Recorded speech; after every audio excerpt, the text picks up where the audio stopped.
Well, good day. Ira Epstein, and here we are. And we are about 5:20 p.m. Central Time on this Wednesday, September 27, 2023. All right, I'm early because I've got a dinner engagement tonight, and I definitely want to go with one of my buddies. It should be fun. But let me bring you where this whole budget thing is going. Obviously, the Republican Party is in total disarray in the House of Representatives. Out of control is the right word. Forget the idea they're going to pass all these bills and they're going to throw it to the Senate. They're going to be dead on arrival, as it appears the Senate bill was dead on arrival in the House today, right? If you don't touch the immigration issue, nothing's going to be passed. It's got to be touched. Read the article in the New York Times and what's going on today. The mayor, I think it's Adams, is now passing out flyers down on the border in the city. They don't have the money to help the immigrants. We can't feed you. We can't shelter you. Don't come to New York is one message. And the other is we can't find you a job. You know why? We can't get you a work permit. So the Biden administration policy is let everybody through and don't let them work. If you think I'm wrong and anti-Biden, I apologize. But I think it looks that way to your neighbor, to me, and everybody else. I mean, America could defend its border, but not the way that we're doing it clearly, and not when you're getting in 11,000 people a day, 300,000 in a month. Chicago got 7 busloads today of new immigrants. Where are you going to put them? Who's going to pay for it? So I agree with New York. They are right. And they, by the way, are a sanctuary city. I live in a sanctuary city. I don't believe in any of that, but that's my personal belief. I do believe that if you're going to let people in, you take care of them. Do we understand where I'm coming from? I want the people, if you're going to let them in, get them a work permit. It shouldn't take 6 months. If you're not going to let them in and you have a border policy to not let them in, don't let them in. You can't say I've got a border policy, we're not letting them in, and the president never goes down there. Kamala Harris never goes down there. The guy down there that we have says, I can't control this, it's not working, and you think we have a policy. I hope some of you that are listening live in a sanctuary city and you see the plight of these people. I am for these people. My family were immigrants. Yours were immigrants. You want a better life? Good. We should be able to deliver it in a manner that the cities can handle, that the country can handle. This is out of control, and this falls on one man. You know who he is. Do something about it. So, as terrible as it is that we're going to shut down the government and your baby care, if you're dropping your child off for something, it's not going to be there. If you need a government service, probably not going to be there. This is terrible. But maybe, just maybe, as it's working itself out, by the way, I didn't think this was where it's headed. Maybe this is how you have to get to the border issue. We know that just saying, hey, cut all the expenses, that's got to be worked out. But the immediate thing that can be done, and if the Republicans can rally around it, is maybe, just maybe, in a 48-hour period, you change this whole thing that's happening at the border. Shut it off. Or let the people work and give them work, ability to work. That's what the cities are asking for. These people want to work. Are you reading the interviews? Trabajo. I want to work. Can't be any easier than that. All right. On the I'm sorry that I keep doing that, but why do you think we're having this budget issue? Okay, this isn't the political show I do, but my God, we're there because of politics. Come on. As you can see on the weekly chart, boom, you're staying now under. Once you got under this number, I'm surprised it did it. Now, somewhere along the line, we're going to get a reaction. And the first thing that happens is you might even get back up to that 18-week average in time. You're 100 and some odd points away. Can you believe you're 130 points away from it now? It happened just like that. For the week, you're down 1% already. But this is a big month where you're getting a lot of loss at this point. Look at how this market has fallen apart. You've gone from 45.65, the end of August, down to today. Let me see what we hit 45.65 to 42.77. So I think we can say that we've got a 300-point drop or thereabouts in this market. Wow.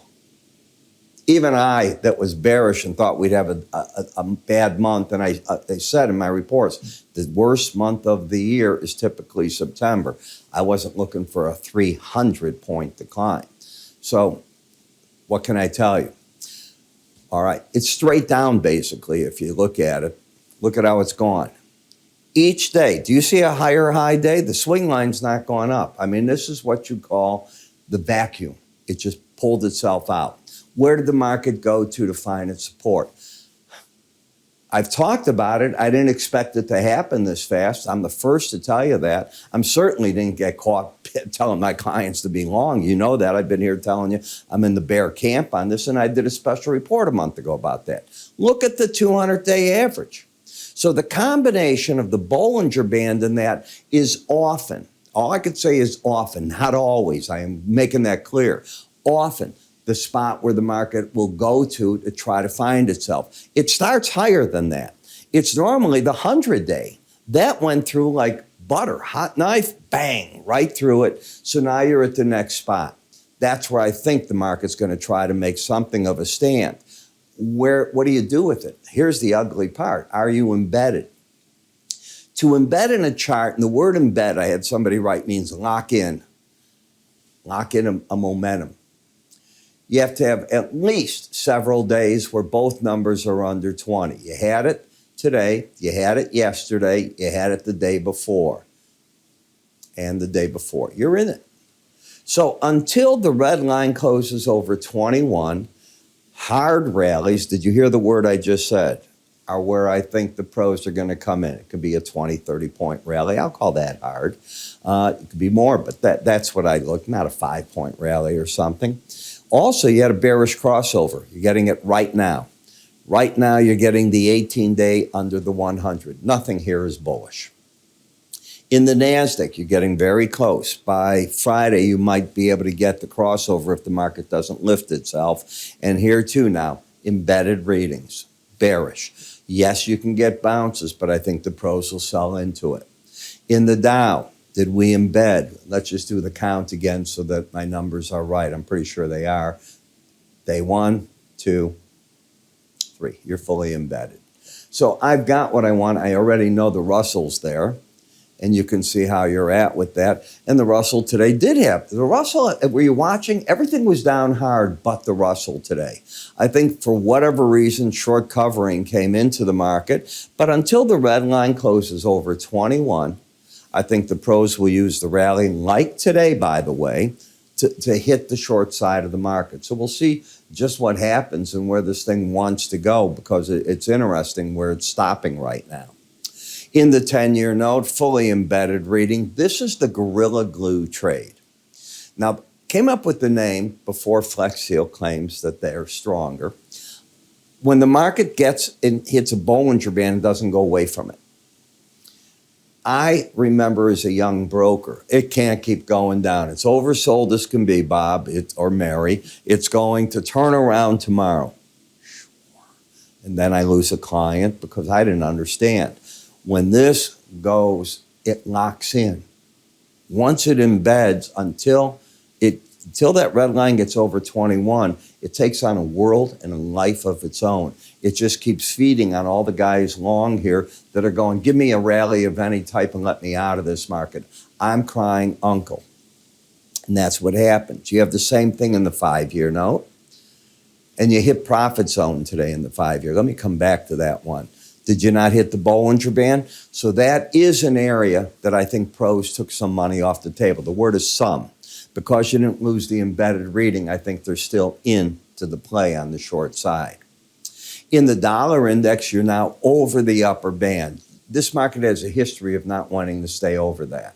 So at any point here, maybe it'll be that we get something where we wake up in the morning and progress was made in Congress. I don't know. But the market is vulnerable here because only 5% you stay over that. Is that a reason to be bearish? Absolutely not. But is it a reason, if you're long, to maybe take some money off the table? Well, that's what I would be teaching. In the euro, it's the flip-flop. 40% of the dollar index is made up of the euro. So dollar's going up, the euro's going down. Kaboom. Embedded till it's lost. Is it a spot to cover shorts? Well, you tell me. You don't stay outside of this band very long, a couple of days. I mean, that's the history of it, and that's what it should be. British pound, locking in now. Lock and load right on that band. You wouldn't believe it here. Why not go down under 120? There is no number, and there's something else. Do you remember when I pointed out to you had a bearish crossover? We did that right back over here. And I said, when you get this, you typically go down and you make new lows on the move. Here's your crossover. Now you should go down. You made the new low right away, but look at how it just kept going. Impressive. Bitcoin. So Bitcoin's stuck at this 18-day average. I don't see it doing anything. It's not trending. I think the pros tried selling the market, and when you cleared this high that I'm pointing at, I think that took them out. That happened today, and I think they're neutral at this point in time. In the Brent versus WTI, I've moved to the D's contracts, and notice the differential. By the way, if I stand back here, that's the narrowest it's been, period, in 2023. So for all purposes, we're within $1 of Brent WTI. So when you hear it's going up in one, it's probably going up in the other, or down one, down in the other at this point. You're into the resistance of the upper Bollinger Band and overbought. I think pros are taking some money off the table here in the D's, and I think they'll do the same in the WTI. Embed, and I think we get another level. But right now, if you were sitting next to me, you get that elbow in the rib. Why aren't you taking some money off the table, or all of it? And you'll say, because it's going higher, it's going to 110, 120, because there's people talking about that on TV. And I'd go, well, when the market's down, they're talking it's going to zero. When it's up, it's going to the sky. You got to have something you hang your hat on. It's time to take some money. That would be how I talk to you. And that's how I talk to my traders in my morning videos, by the way. So you either like my personality, you hate it, it's one of the two. When I take a look at the heating oil here, look at how the battle's being fought. But the battle's being fought in a way where this market is come back. It's out of the depths of where it just was. This is a market that was just, let me get here. There we go. I'm looking to see what the low is for myself. 312. And now today, the market goes to 325.48. Whoa. So that market has said, okay, my correction's over. And that's what I thought it was. I didn't think it was going to stay down. I think you recall me saying that. The market's not on the daily chart in a buy mode. It has been on the weekly. And by Friday, it either keeps the embedded reading or it loses it. It's right at a very important area right now. In the nat gas, I'm still not in the bull camp here. I'm still somewhat bearish this market, thinking that there's more play yet to come. There are some seasonals coming in this, and I might do a special report on it, because sometimes you get into these plays in nat gas and they can be real home runs for you one way or the other. But let me tell you what I do. I have a home run for all of you. You're looking at the futures, but I know a lot of you don't. You go, futures are too risky for me. But I track the futures with spider ETFs that I know you follow. And the reason is they are made up of this. When you trade the Dow, here, when you trade the stock in SPY, QQQ, DIA, any of these, they're made up of the futures. That's what they're trading. TLT, BND, derivatives of the futures. For certain, GLD, SLV, futures, COPX, futures contracts. That's what they're made up of. And the energy's the same. So a way to trade it away from the volatility and the high, if you will, leverage that futures have. That's a good and a bad thing. If you're right, you want the leverage. If you're wrong, you hate the leverage. Try what I teach here. I'll give it to you for free to try out. Can it be easier than that if you haven't done this with me before? So if you'd like to get a free trial, it's so darn simple. You're going to go to our website under free offers, sign up for it. We'll get it right into you, and away you go. Does it cost a lot when the trial's over? No. Am I taking a credit card for the free trial? No, not interested in any of that. You either like it or you don't like it. But this is a market where there's so much activity, and I'm throwing out so many trades, and I am, a massive amount right now in futures and these. For a trader, this is your time. What are you waiting on? IraEpstein.com, free offers. Up here, give a click. Again, that'll take you to the free offer area. And if you decide, hey, I've had the free trial, it's time for me to subscribe, go to IraEpstein.com research. Sign up there and away you go. You even get an introductory price. I'm Ira. You have a good day, and I will talk to you all tomorrow.